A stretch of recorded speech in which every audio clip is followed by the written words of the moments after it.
जब पैदा हुई तो मेरे हाथ और दोनों पाँव नहीं थे, काफ़ी अजीब नज़रों से लोग देखते थे। डॉक्टरों ने भी हमारे घर वालों को मेरी पैदाइश पे मशवरा दिया कि आप इस बच्ची को ज़ाया कर दें, ये सर्वाइव नहीं कर पाएगी, इसकी ज़िंदगी ख़राब हो जाएगी। के बाद मेरे अंदर पढ़ने का जज्बा पैदा हुआ और मैंने मुंह से पेन पकड़ के लिखना शुरू किया। तो फिर मैंने बस अपना सफ़र जारी किया और फिर मुझे खुद भी नहीं पता कि मैं यहाँ तक पहुँच गई। अस्सलाम वालेकुम नाज़रीन, लीडर टीवी की जानिब से मैं यासर शमून खान आज एक सरप्राइज़ आपके लिए लेकर के आया हूँ। वतन अज़ीज़ की ऐसी बेटी जो रहीम यार खां की रहने वाली है, लेकिन आज वतन अज़ीज़ पाकिस्तान के हर शख्स के दिल में उसने घर कर लिया है। एक ऐसी बेटी जो हमारे लिए एक प्राउड है, एक ऐसा फ़ख्र है जिसके ऊपर हम नाज कर सकते हैं। हम पूरी दुनिया को गरज बरस के ये कह सकते हैं कि किरण इश्तियाक हमारी बेटी है। किरण इश्तियाक पैदा तो लोगों के बकौल अधूरी हुई, जिसके बाजू नहीं थे, जिसकी टांगें नहीं थीं, लेकिन आज ये उन मुकम्मल इंसानों से कई हज़ार गुना ज़्यादा मुकम्मल इंसान है। इसका अज़्म, इसका हौसला और इसकी ज़िंदगी की काविशें इस बात का मुँह बोलता सबूत हैं कि अगर इंसान थोड़ी सी हिम्मत पकड़ ले तो खुदा उंगली पकड़ के साथ चल पड़ता है। हम आज के प्रोग्राम में आपको खुशामदीद कहते हैं। थैंक यू सो मच, बहुत शुक्रिया आपका कि आपने मुझे यहाँ पे आने का मौका दिया और यहाँ पे बोलने का मौका दिया। आप इतनी खूबसूरत, इतनी बहादुर और इतनी ज़्यादा जाज़िबे नज़र हैं कि मुझे नहीं समझ लगती। मैं कहते हैं कि मेरे पास लफ्ज़ों का ज़ख़ीरा हुआ करता है, लेकिन आज पता नहीं क्यों आपके सामने मेरे लफ्ज़ ही कम पड़ते चले जा रहे हैं। बस जी, ये आप सबकी मोहब्बतें हैं जो मुझे आप इस नज़र से देखते हैं, जो मैं आपको अच्छी और प्यारी लगती हूँ और ज़हीन लगती हूँ, ये सब आपकी नज़रों का कमाल है। वालिदा मोहतरमा के हजूर आपकी पैदाइश हो जाती है, उसके बाद ज़िंदगी में क्या कठिनाइयाँ, क्या दर्द, क्या वाक़यात हमारी ऑडियंस के साथ ये सोच के शेयर कीजिए कि आप सबकी बेटी हैं, सबकी बहन हैं और हमारे लिए तो इंस्पिरेशन भी हैं।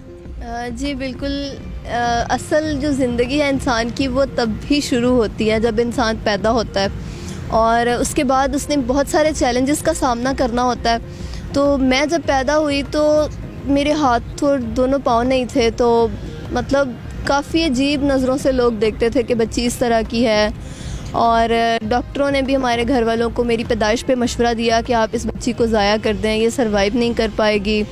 लेकिन तो बच्ची को ही ज़ाया कर, बिल्कुल, उन्होंने कहा कि आप इस तरह की बच्ची को कैसे पालेंगे और ये खुद भी सर्वाइव नहीं कर पाएगी, इसकी ज़िंदगी ख़राब हो जाएगी, तो आप खुद भी मुश्किल से बचें, इसको भी बचाएं, तो ख़त्म कर दें। तो मेरे घर वालों ने कहा कि नहीं, हमारी बच्ची है, आप प्लीज़ मेहरबानी करें, हमारे हवाले करें। किसने इनिशिएटिव लिया, ममा ने कि पापा ने?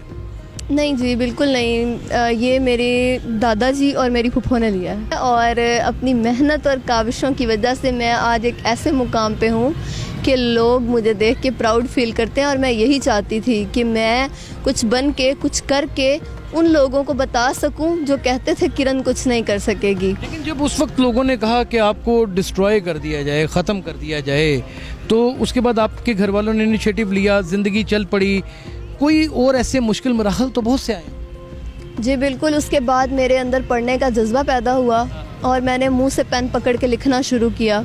कैसे तरगीब आपको सूझी? मैं खुद इस बात पे हैरान हूँ कि मैंने किस तरह से पेन पकड़ा। शायद वो अल्लाह पाक की ज़ात है, उन्होंने मुझे मेरे मुंह में पेन थमा दिया क्योंकि उन्होंने मुझे किसी मकसद के लिए इस दुनिया में भेजा है। तो फिर मैंने बस अपना सफ़र जारी किया और फिर मुझे खुद भी नहीं पता कि मैं यहाँ तक पहुँच गई और मेरी बहुत सारी मुश्किलात मेरी ज़िंदगी में आई हैं। बल्कि मैं ये कहूँगी कि मैं अब मुश्किल चैलेंजेस को एक्सेप्ट करना मेरा काम बन गया। मैं कहती हूँ शौक बन गया, एक शौक़ बन गया और उन्हीं चैलेंजेस का सामना करते करते मैं यहाँ तक आ गई हूँ। और मेरी ज़िंदगी में सबसे ज़्यादा जो मुझे शौक़ था वो मुझे पढ़ने का था, जिसमें मेरे लिए बहुत सारी मुश्किलात थी, कांटे थे बिल्कुल मेरे रास्ते में, जिनको मैं हाथ पाँव के बगैर पीछे करती हुई आगे आ गई हूँ।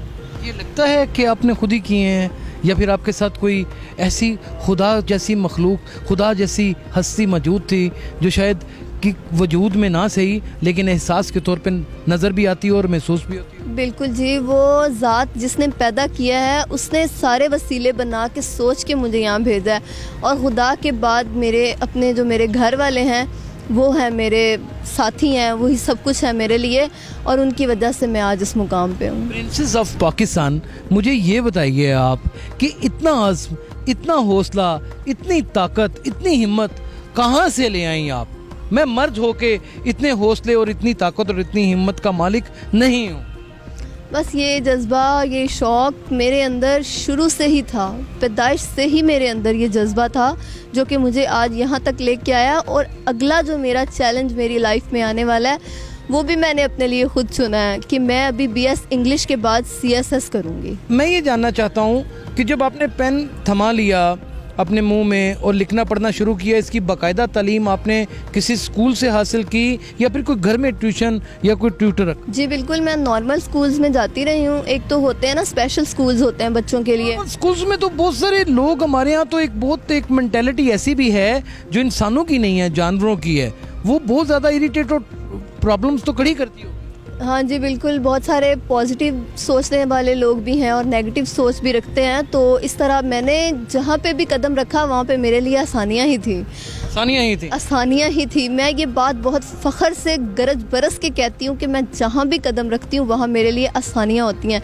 और इसमें मेरे अपने टीचर्स ने बहुत मेरा साथ दिया, यहाँ तक कि वो मुझे अपने साथ बिठाते थे और मेरा सारा दिन ख्याल रखते थे। फिर बच्चों की स्पुर्दारी करते थे कि आपने इसको उठा के घर छोड़ के आना है। वाह, इतना मेरा वो ख्याल रखते थे। तो इसका मतलब कि माँ बाप से कम नहीं होते? बिल्कुल बिल्कुल कम नहीं होते। आप अपने साथीज़ा को क्या मुकाम देंगे? मैं उनको सल्यूट पेश करती हूँ कि उन्होंने जो मेरा साथ दिया ना, अगर वो मेरे साथ बुरा सलूक करते, अच्छा बिहेव ना करते तो शायद मैं कब की डिसअपॉइंट हो कि अपना ये मकाम खो देती, सब कुछ ख़त्म कर देती। शायद आप खुद भी ना होती। शायद मैं खुद भी ना होती, घर में छुप के बैठी। ज़िंदगी में ऐसा कोई मोड़ आया भाई, ज़िंदगी में ये दो चीज़ें तो कम थी जो अब बल्कि एक आम आदमी से ज़्यादा हैं। आपके हाथ भी सबसे ज़्यादा लंबे हैं और आपको अल्लाह ताला ने टांगे भी सबसे ज़्यादा तमन्ना दी हुई हैं इस वक्त। अब जब वो वक्त था कि जब इतना हौसला और अज़्म नहीं था, तो कभी ऐसा दिल किया कि यार मैं अपने आप को ख़त्म ही कर लूँ? बिल्कुल, जब मैंने मिडिल तक पढ़ लिया था और उसके आगे मुझे मैट्रिक करना था, तो मैट्रिक के एडमिशन के लिए कोई भी स्कूल नहीं मान रहा था। यहाँ तक कि प्रिंसिपल्स मुझे देख के ही कह देती थी कि बच्ची रेगुलर नहीं है, हमने इसका एडमिशन नहीं भेजना। ऐसे जालिम टीचर। तो उस टाइम फिर मैं बहुत, इतना कि मैं पूरा दिन रोती थी और ये दुआ मांगती थी कि मेरा एडमिशन हो जाए। और मैंने बगैर किसी ट्यूशन के घर पे बैठ के मैंने तैयारी की थी और मेरे दादाजी ने मुझे कहा था कि हौसला नहीं हारना, तुम तैयारी करो, तुम्हारा एडमिशन मैं भिजवाऊंगा। और फिर जाके उन्होंने बैंक के ज़रिए मेरा प्राइवेट एडमिशन भिजवाया। और मैं ये बात बहुत फ़ख्र से बताती हूँ कि बग़ैर ट्यूशन के मैंने घर बैठ के साइंसेस सब्जेक्ट, बायो, केमिस्ट्री और फिज़िक्स, जो स्कूल में बैठ के लोग फेल हो जाते हैं, मैंने उनकी घर पे बैठ के तैयारी की। और फिर जब मेरा बगैर किसी उस्ताद, बिल्कुल, और जब मेरा रिजल्ट आया तो सबसे ज़्यादा मेरे उन्हीं सब्जेक्ट्स में मार्क्स थे और मेरी फर्स्ट डिवीज़न थी मैट्रिक में। ये सारा क्रेडिट खुद से समेटेंगी या फिर किसी और को भी देंगी? देखें, इसमें मैं जब घर में थी तब मेरे घर वालों ने मेरा साथ दिया, और अब जब मैं बाहर निकली हूँ तो जो लोग मेरी आवाज़ बने हैं, जितने सहाफ़ी, जितने न्यूज़ चैनल्स, उन्होंने मेरी आवाज़ को हाईलाइट किया है ताकि दुनिया मुझे देख सके, लोग मुझे देख सकें। लेकिन उनमें जो काबिल सिताइश है। बिल्कुल, और मैंने आपको पहले भी ये बात बताई है कि मैं जहाँ कदम रखती हूँ मेरे लिए आसानियाँ हो जाती हैं। खूबसूरत बात है नाज़रीन, ये अज़्म, ये हौसला, खुदा की कसम बेहिम्मत लोगों के लिए एक बड़ा स्लोगन है कि मैं जहाँ कदम रखती हूँ वहाँ पे आसानियाँ मेरे लिए घर कर लेती हैं या मेरे लिए आसानियाँ पैदा हो जाती हैं। ये एक ऐसा स्लोगन है, शायद आने वाले वक्तों में ये हर ज़बान पे होगा और बेहिम्मत लोग जो उनसे हैं वो हिम्मत नहीं हारेंगे बल्कि हौसला रखेंगे। नाज़रीन, इस वक्त किरण इश्तियाक के भाई, बल्कि उसकी ज़िंदगी का कुल सरमाया असद भाई हमारे साथ बैठे हैं। अस्सलाम वालेकुम। वालेकुम सलाम सर, सबसे पहले तो मैं आपका शुक्रिया अदा करता हूँ कि आपने एक ऐसी बच्ची की हौसला अफजाई की कि जिसे हम सब की दुआओं की और हौसला अफजाई की बहुत ज़रूरत थी। तो ऐसा है कि जब मेरी मुलाकात हुई किरण इश्तियाक से, मुझे बताया गया कि एक ऐसी बच्ची है कि जो दोनों हाथों और टांगों से माजूर है और वो मुंह से कलम पकड़ के जो है अपनी तालीम का सिलसिला जारी रखे हुए है। तो मुझे यकीन नहीं आया। मैंने कहा शायद ये रूटीन मैटर, कोई जिस तरह एक होते हैं डिसेबल बच्चे, मतलब कि शायद इतनी, मतलब कि इसको मैं ना दे पाऊँ कवरेज। लेकिन फिर भी मैंने सोचा कि मैं जाऊं इनके पास, इनको जो है इनका फेस दिखाऊं पाकिस्तान को कि रियल फेस जो है। तो जब मैं गया तो देखा इनके अंदर इतना टैलेंट था कि ये, और इनकी राइटिंग इतनी बहुत अच्छी राइटिंग थी कि मुंह और गर्दन से कलम पकड़ के लिख रही थी। तो मैंने पूछा कि बच्चे आगे क्या करना चाहते हो आप, तो क्या मुश्किलात हैं आपकी ज़िंदगी में।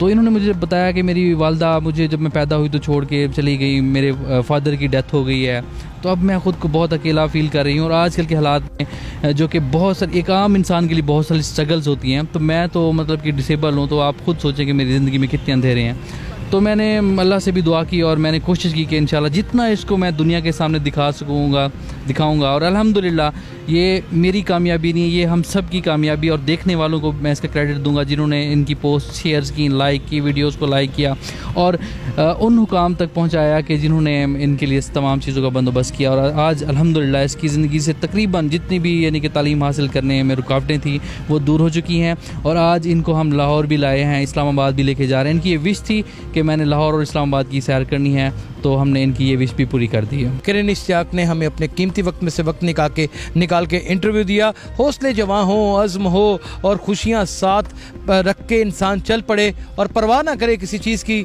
तो कामयाबी की शक्ल में किरण इश्तियाक पैदा होती है। और अपना बहुत ख्याल रखिएगा। अल्लाह हाफिज़।